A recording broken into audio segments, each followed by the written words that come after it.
Growing up on the farm, we would move our cows from the winter pasture to the summer pasture every May. One year, while checking the cattle and fences, I came upon a hillside covered in beautiful blue-violet flowers. They were so pretty, and I picked a bouquet for my mom. In August, when it was time to move the cows home, I dashed to my hillside, and all the flowers were gone. I'm Mary Holm, host of Prairie Yard and Garden, and join me in finding the happy ending to this story. Funding for Prairie Yard and Garden is provided by Heartland Motor Company, providing service to Minnesota and the Dakotas for over 30 years in the heart of truck country. Heartland Motor Company, we have your best interest at heart. Farmers Mutual Telephone Company and Federated Telephone Cooperative, proud to be powering Asira, pioneers in bringing state-of-the-art technology to our rural communities. Mark and Margaret Yakel-Julien in honor of Shalom Hill Farm, a nonprofit rural education retreat center in a beautiful prairie setting near Windham, Minnesota. And by friends of Prairie Yard and Garden, a community of supporters like you who engage in the long-term growth of the series. To become a friend of Prairie Yard and Garden, visit pioneer.org/PYG.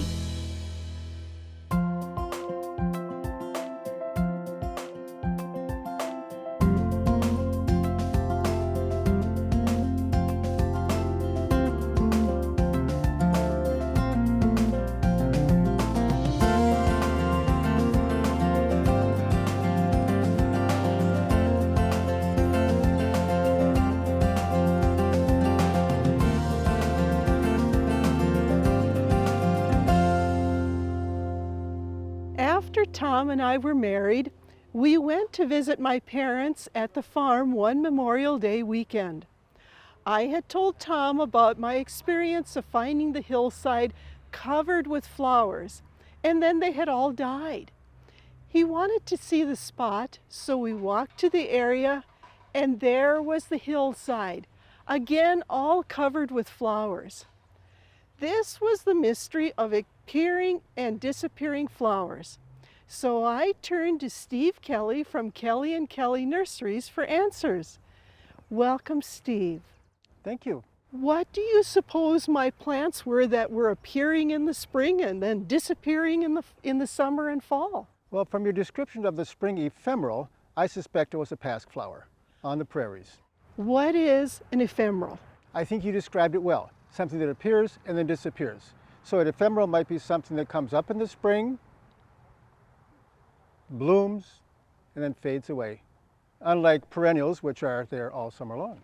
How did Kelly and Kelly get to be known for your spring ephemerals?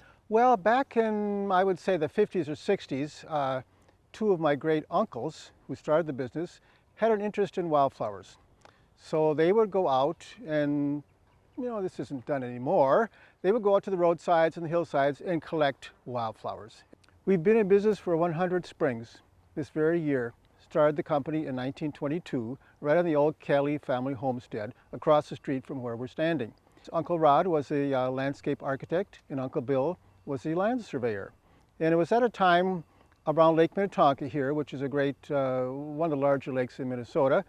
The big grand estates were developing. A lot of people were moving out from the cities, Minneapolis and St. Paul, and building their properties on Lake Minnetonka. And so you might think of early 1920s as being kind of rough times to start a business, but they really took advantage of some of those great landowners who needed landscaping. We're a small company, so we have to have a niche. We're out in the country, we're not on the main thoroughfare, so it's not something that people just drive by and say, oh, let's stop here. We're a small company, as I say, only about 10 or 12 people in the summertime, evenly divided between the landscaping and the garden center. You have a lot of ephemerals here in your own garden, is that correct? Right. My wife and I, Arla, are great gardeners, professionally and for fun. So we're standing in the garden where, we can see a lot of ephemerals still poking along. A lot of them have gone by the wayside already. At the nursery, we started under the shade of elm trees. A lot of the spring ephemerals love the woodland areas. So they cultivated the ground up. It was beautiful, rich soil we have here in Orono. And they started from seeds or cuttings or plants that they had purloined from the roadsides.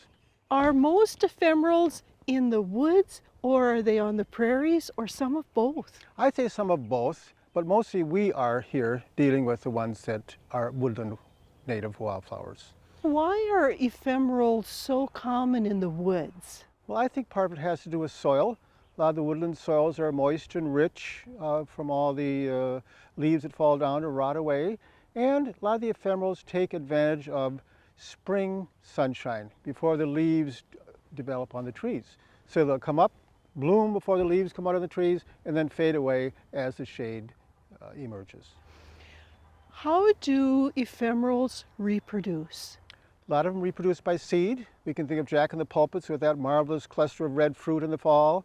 They'll drop the seeds, or the birds will scatter the seeds, or they'll spread by underground roots. If they kind of tend to die down, are there some that keep their foliage longer? Yes, the mayapple, which I would consider a spring ephemeral, often has its foliage lasting well into June or July. Bloodroot holds the foliage a little while longer. Hepatica might be considered a spring ephemeral, but for us it holds its foliage throughout the season. Steve, why do the plants tend to lose their foliage? That's their life cycle. They've done what they need to do. They've flowered, they've produced seeds, their roots have increased for the next generation, and then they're done for the year. Besides which, the foliage, the woodland native ephemerals, the foliage comes out on the trees, producing pretty dense shade, and then, no, there's not much more for the plant to do. Steve, are there different classifications or kinds of ephemerals? Well, we can think of the native and the non-native. Most of the ones we grow here are natives, simply because we just enjoy that simplicity of the flower and the plant. And the non-native might be exemplified by this little primrose here, which is not native at all, but it is a spring ephemeral, and we could classify it as non-native. And is that hardy here? Very hardy here. We've had this in the garden for at least 15 years. Oh, it's beautiful. Isn't it gorgeous? But we plant it amongst other things because when it dies down, obviously it's going to leave a big hole there. So that's the beauty of that. The garden is in layers here. We've got spring things that'll fade away, and then the next scene will come on. Would it be possible for you to show us some of your favorite spring ephemerals and then talk about the different varieties too? Oh, I'd love to.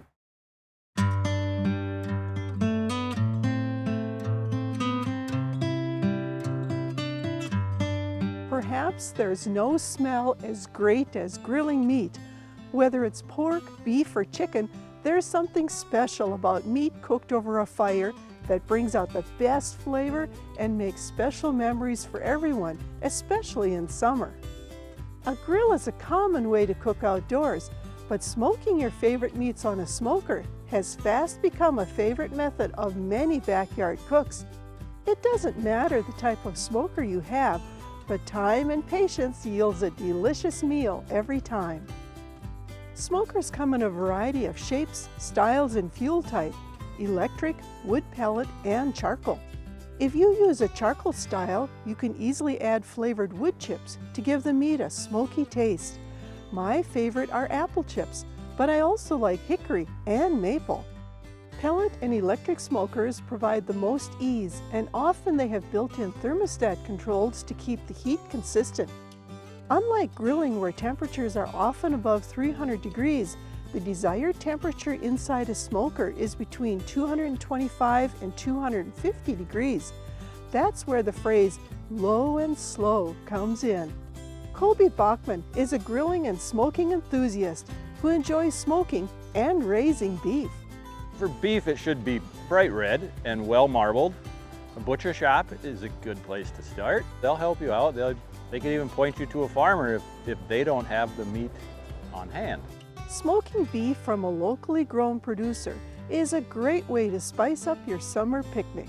With beef, the magic internal temperature for doneness is 160 degrees, so it's important to use the meat thermometer or probe with your smoker, or use a digital meat thermometer for an accurate temperature reading. And with other cuts of meat like pork, the internal temperature should reach 145 degrees. poultry should be 165 degrees. The number one thing is probably patience. And smoking or grilling is always best using locally sourced products like beef, pork, and chicken. You can find a list of these vendors in your area on minnesotagrown.com. Well, Mary, here we are under this marvelous old white pine. And you know, white pines give pretty much dry shade. So look at the things that survive in the dry shade of a white pine tree. The roots are right at the surface. So these are really doers. Now let's talk about the first one. Here is a Dutchman's Breeches, a real true spring ephemeral because it dies down quickly after it's through blooming. Look at the roots on that, sometimes called squirrel corn. Look at the little what you call it, nobules right at the base. And each one is going to find its way over there, there, and there, and you'll have just a mass of squirrel corn or Dutchman's Breeches. This is already bloomed. They bloom first thing this spring. Little Dutchman's Breeches, very well named. So that's a real true spring ephemeral. It's going to die down pretty soon. And this is native. That's native. This foliage looks familiar. Well, guess what it's related to? The plant between us. Here is another spring ephemeral, non-native. It's a white blooming bleeding heart. It'll bloom and bloom and bloom. Look at the buds still starting here. It's going to be blooming for weeks. Beautiful white against that green foliage. We're more probably familiar with the pink one, but white is coming to the fore a little bit too. But this will bloom and then die down completely. So a real true spring ephemeral, but non-native. Now another one, as long as we're here under the white pine, and remember, just look at the root system. Look at that, just that fine hairy roots. What can grow in that?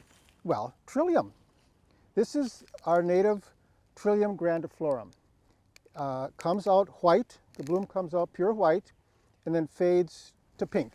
A lot of people will come in the spring and say, oh, I've got a pink Trillium. And I'm thinking, well, maybe you do, but it starts out white. Here's another one, a non-native, and we'll take a look at the underground here. This one's called Trillium cuneatum.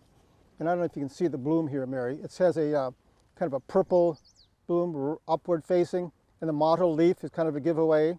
Trillium cuneatum, and spreads by little seeds. But again, look at the roots. How does anything grow in that? Look at the root mass. Look at that. Wow. That's from the white pine. Now, let's get rid of that. Well, So that's the tree roots. this is the tree roots, yeah, from this marvelous white pine. Here are the roots of the Trillium. It's kind of a fleshy root with a lot of fine hairy roots coming out from it. That's typical of the Trillium root system. So they'll spread by elongating and sending up more runners, more runners, more runners. More roots, more shoots, more shoots, more shoots. So this one, even though it's just beautiful, this one isn't a native, Not here. but this one here is. This one is, yeah. Isn't that beautiful? And again, always in the shade. Always in the shade, yeah. It prefers the shade. Easy to grow. You can see dry shade. They're not fussy about moisture at all.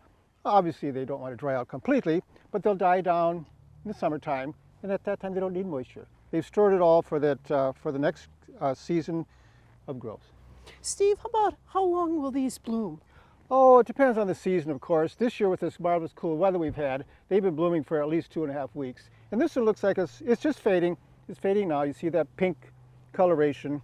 It's going to go away probably in another week or so. And then the foliage will fade away and you'll just have a blank spot in the garden. Wow. Can we see a few more of your favorites? Absolutely. Let's go down the garden path. Mary, one of my favorite spring ephemerals is called Mayapple. I think we can probably understand why it's called that. It blooms in May. Let's see if we can find a bud here. Right there.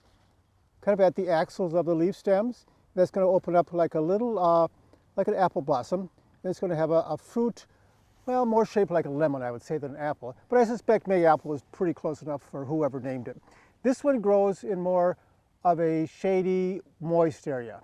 A dry area would probably languish. So this is an area probably about 50 feet from where we just were. And Mayapple forms a nice tight colony of these umbrella-like leaves. Aren't they pretty? They're beautiful. Very distinctive. Now here's where the Mayapple grows, how it grows. It grows by these underground roots. Well, of course they're underground. It's not how roots grow. But you can see Here's the initial stem, and here's the root for future growth. So it forms a nice tight colony by these underground roots that travel along and then send up new shoots as they go along. Very shallow rooted, likes moisture, good organically rich soil.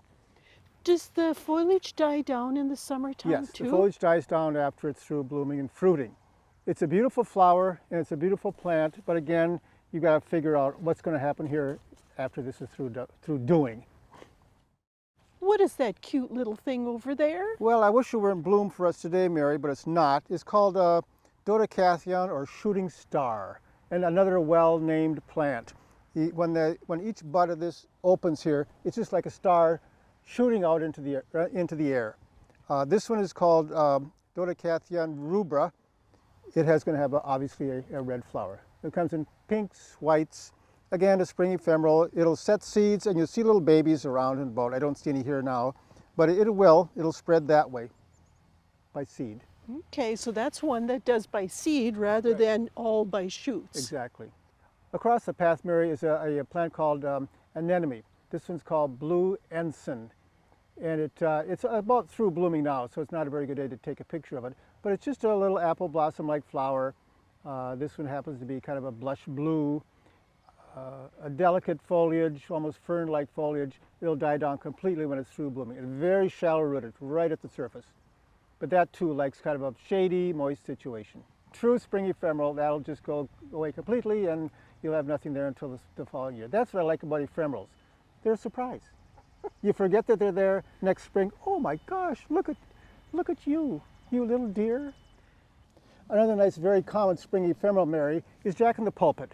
Every kid knows jack-in-the-pulpit. This can take some sunlight. It grows in, look at here, it grows in kind of a grassy area where a lot of things wouldn't. I mean, this competition from the grass must be horrible. But you know jack-in-the-pulpit. Here's the pulpit, this little sheaf, and then here's Jack. You see him? Yes. There he is. Spreads by seeds. You can see the roots starting to form, Mary. That'll be blooming probably in a couple years or so. And here, this might be one from last year, a little bigger, a little more mature. But see the root system? They have a fleshy root. Jack-in-the-pulpit. Common. We hardly think of it, but it's a true ephemeral. I have heard of one called Virginia bluebells. Oh, do you have well, that? Bluer than blue, sky blue, beautiful. Do we have it? Wait till you see, Mary. It's across the street at the nursery. It's a really true ephemeral, spring ephemeral. Comes up with kind of a strap-like foliage, a stem with bell-like blue flowers. Sometimes the buds come up pink and then turn kind of bluish, and seeds itself prolifically. Can almost be a pest. As a matter of fact, a friend who lives in Virginia, where they're native, was visiting and he said, "Oh my gosh, Steve, you've got more Virginia bluebells here than Virginia." So that's how prolific they are. Watch out. It grows in, we've got growing in where it gets morning sun. It has a very fleshy, carroty root, maybe about that deep into the ground, and fades away quickly after it's through blooming. Beautiful. Steve, this is just so interesting, and I'm learning a lot too. But can we actually see how you take the plants or take them and get them to the customers? Sure. Let's get out of our home garden and go across the street to the nursery.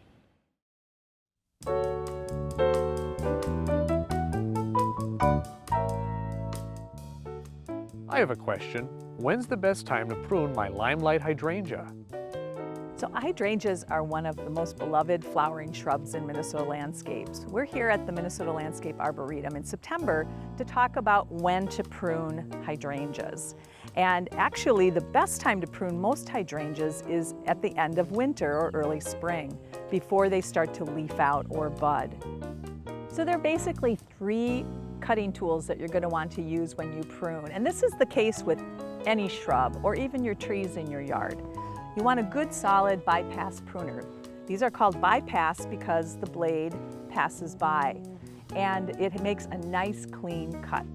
This is a bypass lopper. This is for bigger branches, 1 inch and larger, and you can see that it too is a bypass blade. And then sometimes you actually need what's called a tree saw. And this is a coarsely bladed saw, and it's easy to get in. It's got a narrow blade that's easy to get into between the branches. So when it comes to pruning your hydrangeas, in the case of a beautiful limelight hydrangea like this is a panicle hydrangea, Hydrangea paniculata. In essence, you're just going to prune off dead flowers. So if you imagine that this flower is one of our spent flowers, it's brown, it's the end of winter, you've left it on through winter for winter interest in your yard, you just want to count a couple of nodes down from the dead flower and make your cut. So other things that you might want to prune out of your hydrangeas are any dead growth, also any crossing branches. Ask the Arboretum Experts has been brought to you by the Minnesota Landscape Arboretum in Chaska, dedicated to welcoming, informing, and inspiring all through outstanding displays, protected natural areas, horticultural research, and education. We're in the woodland garden, Mary, here where the spring beauty is just lush. This is really a true spring ephemeral. It dies down quickly after it's through blooming, but first it sets tons of seeds. We're lucky to have this blooming today because mostly it's all gone. We haven't seen too much bloom left on spring beauty, but here we are. Look at that. Is that spring beauty or what? Oh. Look at the delicate pink lines on a white bloom. But here, look at the blooms that have come. Each little stem here represents a bloom, and there's probably 50, 60 seeds inside that little stem, and that's the capsule, which will release the seeds, and you'll have great carpets of it in time. Very easy grower in shade or light sun. Not particular about soils or moisture. It's just a cute little spring bloom. Steve, you are right. These Virginia bluebells are just stunning. Yeah. But how do you care for all of this? Yeah, it must be at least half an acre, and the answer is they require no care. Just like a woodland, treat it like a woodland.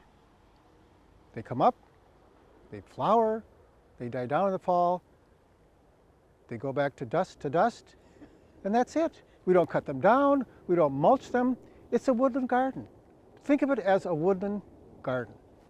When you dig up plants and sell them to your customers, how do you know how many to keep so that you have enough for next year?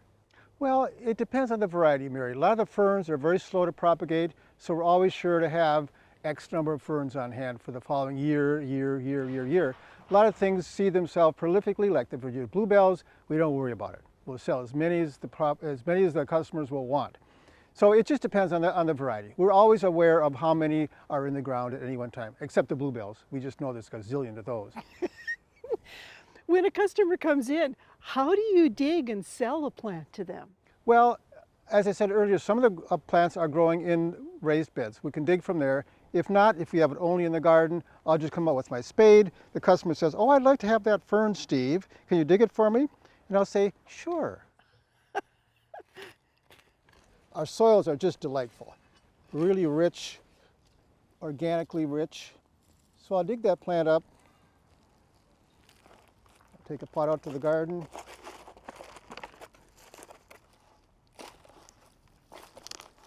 And this is springtime of the year where the things are just unfolding. It's going to do beautifully. This is an interrupted fern. I'll take it to the water spigot, give it some water, tell the customer, go home and plant it and take care of it by watering it through the season, mulching in the fall if it's late in the season. Otherwise, they're pretty much on their own. I think the most important part the first year is to keep it well watered. If we don't have gentle rains throughout the season, make sure this doesn't dry out. When is the best time to plant a spring ephemeral? I would say either as they're just coming up, as this fern is just unfolding, a perfect time, or in the fall as things are going dormant, late summer, early fall, as things are going dormant. Another good time to transplant it because they're dormant and they don't need a lot of fussing over in their new home. Should you water them in well when you first plant? Yes, and if we have dry spells, continue throughout the season. Do you have to worry about them rotting if they go dormant and you water too much? I've never had that problem. They're usually pretty tough. Do you have to mulch them for the winter? We don't here because we have a lot of leaves from the trees that fall, and that's a true organic mulch. If you've planted it late in the season, it wouldn't be hard to top dress with some rotted compost or some shredded leaves or something like that to make sure that the plant makes it through the winter well. In the spring of the year, do you go through and mow the old foliage down at all? Now Mary, this is a woodland garden. Does nature mow the foliage down? No. This is just strictly low maintenance. We take care, make sure weeds aren't taking over, but other than that, the garden is on its own and does this beautifully. Look at this, we haven't touched it for years. This garden was established in the late 50s and we haven't touched a thing as far as maintenance goes. When a person buys a spring ephemeral and takes it home and plants it, about how many years does it take until it starts either to make seed or bloom or start to spread by rhizomes? I think you could probably count on a scant bloom for the first year or two. After that, you should start to see some propagation either by seeds or spreading rhizomes. Wow, so in about 3 years. In about 3 years, you should have something like this. How far apart should people plant these ephemerals? Well, it really depends, Mary, on two things. It depends on the species and it depends on how quickly you want that garden to look mature. For instance, ferns, I would plant maybe foot and a half apart. If you really want a good stand of ferns, you want it to look like something that's been there for a while. Virginia bluebells can be planted 3 or 4 feet apart because they're going to spread quickly. What are some other plants, since these die down, what are some other plants that you can plant with them to help fill in the space? Oh, sure, that's a good question. We often use astilbe. If we're thinking of a woodland setting, astilbes, hostas, of course, are just a giveaway. Solomon's seal might be kind of interesting, the pulmonarias, bruneras, things that can take the shade and be attractive all season long and fill that space. How can a homeowner take advantage of these beautiful plants that you've shown me? How can they use them? Well, they're best in kind of a woodland setting or a setting that is somewhat shaded. For years, people have thought about the woodland, oh, what can we do? What can we plant there? Grass won't grow. All we can do is lay rock mulch. I thought, oh, don't do that. These love a woodland setting. So anything you can think of taking advantage of the shade, like the perennials we just talked about, these would just thrive in that kind of a setting. Well, thanks so much. This has been fun and educational, and I'm sure our viewers will love it. Thank you. It's been a joy for me as well. Thanks for coming out, Mary.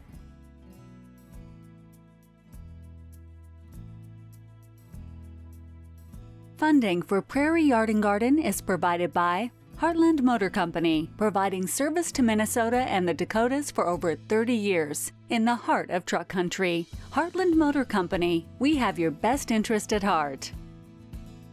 Farmers Mutual Telephone Company and Federated Telephone Cooperative, proud to be powering Asira, pioneers in bringing state-of-the-art technology to our rural communities. Mark and Margaret Yakel-Julien in honor of Shalom Hill Farm, a nonprofit rural education retreat center in a beautiful prairie setting near Windham, Minnesota. And by friends of Prairie Yard and Garden, a community of supporters like you who engage in the long-term growth of the series. To become a friend of Prairie Yard and Garden, visit pioneer.org/PYG.